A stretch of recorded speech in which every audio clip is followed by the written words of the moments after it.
और कई कई जन्मों के जो पाप, जब रावण खड़ा सामने और राम तीर मार रहे हैं और रावण मर नहीं रहा है, रावण ने कहा कि मेरी विद्या का हो क्या गया, रावण मर ही नहीं रहा, मैं इतना तीर प्रतिदिन मार रहा हूं तो एक तीर से मैंने 7-7 पेड़ बीन दिए, रावण का कुछ नहीं हो रहा है। और ये जब रावण समाप्त हुआ और वापस लौटे तो सरयू के किनारे रुके, राम रुक के वही भारद्वाज ऋषि मिलने के लिए आए। तो राम ने भारद्वाज को कहा कि मेरी बात सारी समझ में आ गई, पर मुझे यह समझ में नहीं आया कि मुझे जीवन में ये दुख क्यों व्याप्त हुआ। मेरी पत्नी का हरण हो गया, मुझे युद्ध करना पड़ा, मैं पिता की अग्नि में संस्कार नहीं कर पाया, फिर ये रावण, और मैंने जीवन में एक पत्नी व्रत रखा, मैंने जीवन में पाप नहीं किया, छल नहीं किया, झूठ नहीं किया, फिर ये मुझे दुख क्यों व्याप्त हुआ। उसने कहा राम, यह तुम्हें पहले ही कर लेना चाहिए था, मगर ये रावण अपने आप में पाप का एक पुंज था, एक आकार था, और वो पाप तुमने नहीं किया। तुम्हारी पिछली 12 पीढ़ियों ने जो पाप किए वो पाप का पुंज तुम्हें भोगना पड़ा, वह भोगना पड़ा, इसलिए कि तुम राक्षस नहीं बन पाए। तुमने अपने पिता के तो 3 और 16,000 18,000 शादियां नहीं की, 10 उसमें 3 शादियां नहीं की थी, 18,000 शादियां की। वह पाप जो तुम्हारे रघु से लगा करके, रघुकुल से लगा करके या रघु से लगा कर आज तक तुम्हारे पिता ने, दादा ने, अजने सबने जो पाप किए, जो दुर्व्यवहार किए, दुराचार हुए, गलतियां की, वो सब मिलकर के एक प्रतीक बना, एक चीज बनी, उसको रावण कहा गया, रावण बना। और उस रावण का वध तुम्हारे द्वारा होना ही संभव था। तुम नहीं मार, तुम्हारा लड़का मार, उस लड़के को भी उतना दुख भोगना पड़ता। तुम नहीं भोगते तो तुम्हारा लड़का भोगता, तो तुम्हारे बाप का ऋण है तो तुम्हें चुकाना पड़ा। अभी मेरा ऋण कोई रहेगा, मैं कोई कर्जा दूंगा, मेरे बेटे को चुकाना ही पड़ेगा। इसी राम विश्वामित्र को चाहिए था कि वह प्रयोग करवा लेता, जिससे कि तुम्हारे 12 जन्मों के पाप भी समाप्त हो जाते, तब तुम्हें ये सारी घटनाएं नहीं घटती, फिर राज सिंहासन पर जाने के बजाय वनवास में जाना पड़ता। मगर जो हो गया सो हो गया, अब तुम उससे मुक्त हो गए। फिर भी अगर कोई पाप जीवन में रह गए तो तुम्हें आगे जीवन में थोड़े भोगने पड़ेंगे, मगर जीवन में ही भोग ले। तो मेरे कहने का तात्पर्य अभी ये था कि ये पाप आपके जीवन में आपने बड़े नहीं किए हो, पर आपके पिता के जीवन के हो, दादा के जीवन के हो, 12 जीवन और 12 जन्मों के जो पाप हैं उनको भी आपको भोगना पड़ता है। कभी अभाव, कभी दुर्भिक्ष, कभी दुकाल, कभी तकलीफ, कभी बीमारी, कभी कष्ट, कभी ऋण, कभी कर्जा। और उसको समाप्त करने के लिए होलिका में एक विशेष मंत्रों से आहुति या वस्तु डाली जाती, जिससे कि इस अब तक के पाप समाप्त हो जाए। इसे प्रत्येक वर्ष होली मनाते हैं, और प्रत्येक वर्ष में अपने मंत्र बोल के जो जीवन में पाप हो गए हो, छल हो गया हो सकता है कभी झूठ बोल गया हो, जाने अनजाने, तो सब क्षरण हो जाए, समाप्त हो जाए। और हम भी चाहते हैं कि हमारे भी पाप क्षरण हो, हमारी पत्नी के भी पाप क्षरण हो, हमारे पुत्र के भी पाप क्षरण हो। आप स्वार्थ नहीं बने, जो ग्रस्त में है तो है। इसलिए ये दीक्षा प्रयोग करने के बाद में होली पर्व मनाएंगे। आज होली पर्व, होली जलाएंगे, और होली में उन सारे मंत्रों के माध्यम से आपके जितने जन्मों के जो पाप हैं, जो दुख हैं, जो तकलीफ हैं, जिनकी वजह से आप भोग रहे हैं, आप ठीक काम कर रहे हैं, व्यापार में घाटा हो रहा है, आप ठीक करें, तकलीफ आ रहे हैं, आप ठीक करें, आपकी पत्नी बीमार हो रही है, तो ये पाप उनको भोगने पड़ रहे हैं। पत्नी के पीहर के जितने वंश है, उस वंश के उसको भी भोगने पड़ रहे हैं, बेटे को भी भोगने पड़ रहे हैं, आपको भी भोगने पड़ रहे हैं, बेटी को भोगने पड़ रहे हैं। कभी उसका पति नहीं बोल रहा, कभी लड़ाई झगड़ा हो जाता है, कभी घर से भागना पड़ता है, कभी पति पत्नी मतभेद हो जाते हैं, और हमारे जीवन में फिर एक दुख हो जाता है, कांटा चुभ जाता है। पत्नी सुसान जाके वहां नहीं रह पाए, वापिस आ जाए तो भी दुख होता है, बेटा कपूत हो जाए तो भी दुख हो जाता है। उसके पाप उसके साथ है, आप सुधारो, वापिस बिगड़ेगा, वो बिगड़ता ही नहीं। और आप समझ नहीं पा रहे कि हमारे जीवन में सात्विक जीवन है, फिर ये ऐसा क्यों हो गया। तो भारद्वाज ने कहा कि राम, ये तुम्हारा कोई दोष नहीं था, ये कई जन्मों के पाप थे, वो इकट्ठा हो गया, इकट्ठा होकर मानवाकृति बन गया। उस मानवक्ति को रावण कहा गया। तुमने उसको वध कर दिया, मगर ये विश्वामित्र के समय में ही अगर ये कर लेते तो ये सारी घटनाएं नहीं घटती। ये सर्दी आने से पहले स्वेटर कोट पहन लेते तो फिर सर्दी नहीं लगती। तो इसके बाद होलिका दहन होगा और होलिका दहन में आप अपने पाप का समाप्त कर सकते हैं। आप चाहें तो अपने पुत्र के भी कर सकते हैं, आप चाहें तो अपनी पत्नी की कर सकते हैं, आप चाहें तो अपने मित्र के कर सकते हैं, आप जिसके भी चाहें उनके सारे पाप का समाप्त कर सकते हैं। उससे जो कुछ न्यूनता है उनके जीवन की समाप्त हो जाएगी। था आगे जीवन दुख रहे नहीं, अब तक का सारा कर्जा मिट जाए। इसलिए उन मंत्रों का उच्चारण आवश्यक है, उन मंत्रों की विधि आवश्यक है। उसमें अग्नि को किस प्रकार से जलाया जाए, किस दिशा से अग्नि स्थापन हो। अधोमुखा ऊर्ध्वपाद प्रामुखो अभिवान तिष्ठन्ति स्मारि नाम आहुतिम प्रशदीयते। अग्नि का स्वरूप क्या है, कौन सी अग्नि? खाना बनाते हैं वह भी एक अग्नि है, एक मरकट में भी अग्नि जलती है। अब वो भी अग्नि है, ये भी अग्नि है। एक हमारे पेट में जठरा अग्नि है, एक समुद्र में बड़वा अग्नि है। तो कौन से अग्नि का आह्वान करना है होलिका में, यह एक सूक्ष्म विवेचना है शास्त्र की। उस अग्नि को स्थापन करें, उस अग्नि से प्रज्वलित करें, उसमें फिर अपना आहुति दें, अपने अपने हाथ से अपनी आहुति दें आप, और उन मंत्रों का गुरु उच्चारण करें जिससे कि उसके जीवन के सारे पाप का खत्म हो जाएं। ये सारी बात इसलिए कही कि ये होलिका दहन करने के बाद में फिर आप स्नान करेंगे। फिर कल सुबह जो कुछ प्रयोग होंगे, अगर मूड हो गया, मन हो गया, प्रयोग करवा दूंगा। नहीं हुआ मगर फिर भी कल ग्रहण है और कल का दिन अपने आप में और महत्वपूर्ण है। आज का दिन भी महत्वपूर्ण है तो कल का दिन भी महत्वपूर्ण है। कल ग्रहण है, बड़ी कठिनाई से ग्रहण प्राप्त होता है। पूर्णिमा आज भी है, पूर्णिमा कल भी है और भद्रा समाप्त हो गई है। इसलिए ये सारा समय आज से लगा के कल आधी रात तक का समय ग्रहण काल तो बड़ी कठिनाई से मिलता है। जब महाभारत युद्ध होना शुरू हुआ तो कृष्ण को पूछा, अर्जुन ने कहा कि पांडवों को तीर चलाएं? नहीं, फिर बिल्कुल सही मुहूर्त में तुम्हें तीर चलाने की आज्ञा दूंगा जिससे कि महाभारत का युद्ध विजय। तुम 5 पांडव हो, वहां बहुत कौरव, तुम नहीं जीत सकते। मुहूर्त का बहुत महत्व है। और ठीक ग्रहण के समय युद्ध प्रारंभ हुआ। महाभारत का युद्ध हुआ ठीक ग्रहण समय को।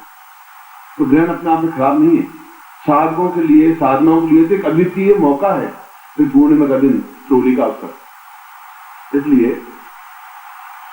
कल रात्रि को भी हो सका तो प्रयोग करवाऊंगा, दिन को भी प्रयोग करवाऊंगा, तो संगीत भी होगा। और जैसे होली में नाचते हैं, गाते हैं आपके साथ, होली भी मनाएंगे, फूलों से होली मनाएंगे, रंगों से होली मनाएंगे, जैसे भी आप चाहेंगे वैसे होली मनाएंगे।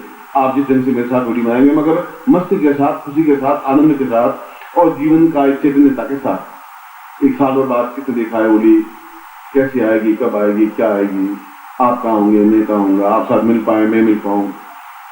और तो जीवन के क्षण है, रंग है। मगर कल का दिन भी उसमें आह्लाद कारक होना चाहिए, मस्ती भरा होना चाहिए। ये कल की बात। आज रात तो कम से कम होली में अपने सारे जीवन के दुख, दारिद्र्य, कष्ट, पीड़ा मेरे ही नहीं, तुम्हारे मतलब तुम्हारे नहीं, तुम्हारे 12 पीढ़ियों के ऋण कष्ट भी तुम्हें ही भोगने पड़ रहे हैं। कई बार सोचते हैं कि फिजिकली फिट है, पत्नी भी फिट है, पुरुष भी फिट है और संतान नहीं हो रही। डॉक्टर पूछे क्या मेरे शुक्राणु कमजोर है कि नहीं? हो सही, तो गर्भाशय में कुछ गड़बड़ है कि नहीं? फिर पुत्र क्यों नहीं हो रहा है?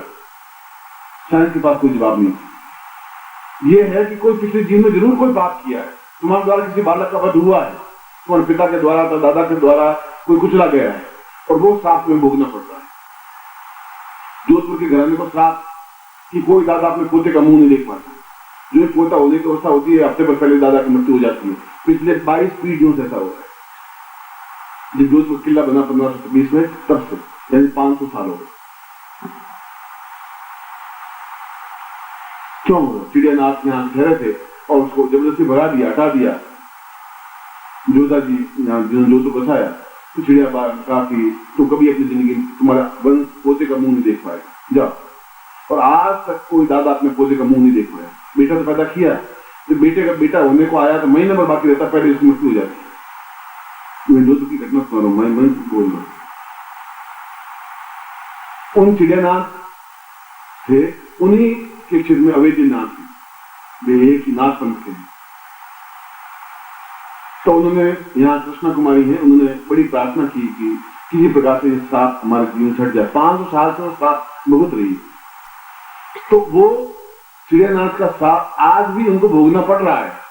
तो तुम्हारे कई वंश के जो पाप हैं तुम्हें भोगने पड़ रहे हैं, इसलिए उनकी संतान नहीं हो रही। तो कोई 5 पीढ़ी, 6 पीढ़ी, 8 पीढ़ी कोई घटना उनके पूर्वजों ने की होगी, तो उसके साथ किसी बालक का वध या मृत्यु हुई होगी, इसलिए उसको भोगना पड़ रहा है और आगे वंश नहीं चल रहा है। जो दुख, जो दारिद्र हो रहा है, इसलिए इसके बाद में हम जाएंगे, होलिका दहन करेंगे और उसमें ये हमारे जीवन के उस मंत्रों के माध्यम से ये कार्य संपन्न करवाऊंगा, जिससे तुम्हारा जो पुराना सार्थक हो सके और ये पिछला ऋण जितना है वो भी चुका सके और जीवन में निष्पक्ष पूर्णता प्राप्त कर सके, तभी आगे का जीवन सुखी, सफल और संपन्न हो सकेगा। और ऐसा मैं आपके साथ करूंगा और गारंटी के साथ करूंगा।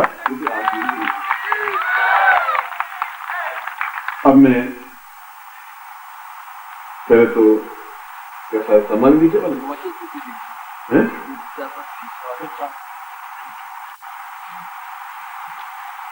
सीधे खड़े हो जाए, दोनों हाथों में ले लीजिए। ये सामग्री जो है इसमें सीधा काटक है, आप सीधा मेरी तरफ देखेंगे और यंत्र अपने, ये सामग्री अपने हाथ में रखेंगे, प्लास्टिक हटा देंगे।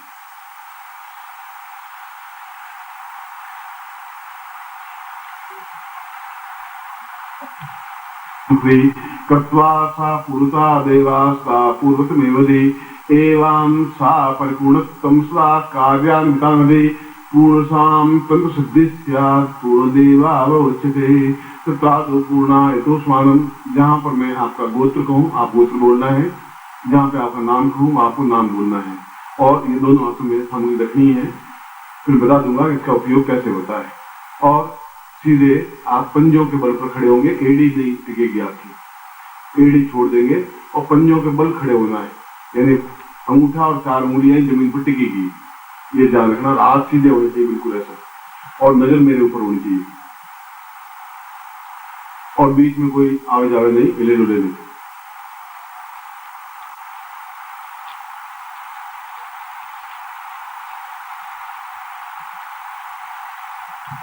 कल्याणम दीर्घासम क्रांता पूर्वसंतरि सुराय तस्मन कल्याणम दीर्घस्या तस्मनम अंग अंग इंग इंग ओंग दीर्घसर्दी नीनि कंकन संचार बोलचंद प्रवृत्ति कपालनी काली प्रवृत्ति संसार वासनी सात भूतेश्वराय राम राम राम राम तस्मनम सक्रिय क्रांतम दीर्घस्या तस्मनम सा चिंते शांत चिंतनी सा पूर्वाय तस्मन दीर्घदा सा पूर्वासा दीर्घस्याम अतोस्मानम सा प्रीते प्रणतम दीर्घस्या सा चिंतिये कृत्वा सा पूर्वाय तस्मन सक्रिय क्रांतम दीर्घदा पूर्वाखंड गंगानी शोभिणी शोभिणी त्रोटिनी त्रोटिनी डाकिनी डाकिनी बुद्धि बुद्धि डाकिनी डाकिनी समस्त तंत्र दोष प्रेरणा संस्थान जागृत जागृत ताम मम पूर्ण शरीर तंत्रमय यंत्रमय मंत्रमय ताम भूषा पूरा करेगा स्वामी शिवा विष्णु रुद्र ताम शंकर सा ब्रह्मा एक स्वामी संत ताम सर्वा सौभाग्यता एक स्वामी शक्ति वाक सिद्धि प्राप्त निमित्तम श्राप आशीर्वादं तावतो वरदान प्राप्त निमित्तम सावधि एक स्वामी शक्ति कदातम दीदस्याम अथो स्वामी स्वाह कृते कदातम दीदस्याम अथो स्वामी दीदतात ब्रह्मज्योति बोज्योति पूर्ण त्रिकाम पूर्ण पूर्ण क्रमोति गुण सकता पूर्वाधिक जीवन सब पूर्वाधिक कदाडम कल्याण त्वाम पूर्ण त्वाम सा परिपूर्ण तो स्वामी शक्ति कदातम दीदस्याम साम साम साम सम दुष्वाय पवित्र सम समेश्वाय अंतरिश्वाय सारंगदेवा निर्मेश्वाय यज्ञास्राय यज्ञ पूर्णस्राय परिपूर्णस्राय पूर्णत्व सुराय देवत्व सुराय देवत्यासराय समिश्राय समेधस्राय सा चिंतेमतं पूर्ण सिद्धि प्राप्त निमित्तम सर्वंत्रात्मकं ग्रंथ मंत्रात्मक यंत्रात्मका ग्रंथम समस्त ग्रंथ वेद पुराण उपनिषद समस्त मंत्र सिद्धि प्राप्त निमित्तम गुरुमुखेन प्राप्ताताम एतो स्वामी शक्ति ग्रंथम दीदस्याम तो स्वामी शक्ति ग्रंथम दीदस्याम सा दीदो तो स्वामी शक्ति ग्रंथम दीगो दीगो दीगो सा सा सा पूर्व तो स्वामी शक्ति ग्रंथम पूर्व तो स्वामी लागा पूर्व तो रमलान हरा पूर्व तो स्वामी शक्ति गिरी पूर्व तो clean clean clean clean clean clean clean का क्लीन शब्द अलीम अलीम निसा बुलामुक्षी साम दुमना तो एकदम दुमल होती ताम दुमल लोचनी सा पोजिशन से स्वावदम तो स्वावज्ञायाम पूर्व तो मनम शक्ति ग्रंथम दीगा अमु गोत्रो तन्नो हम अमु शर्मा हम ताम पूर्ण सिद्धि पुरुष प्राप्त निमित्तम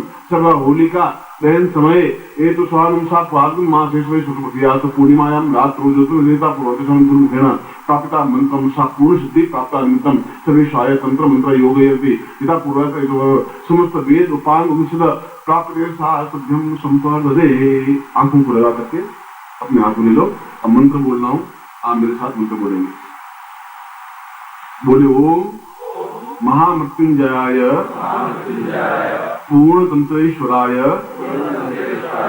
सिद्धये हुम फट। ओम महामृत्युंजयाय पूर्णतंत्रेश्वराय सिद्धये हुम फट।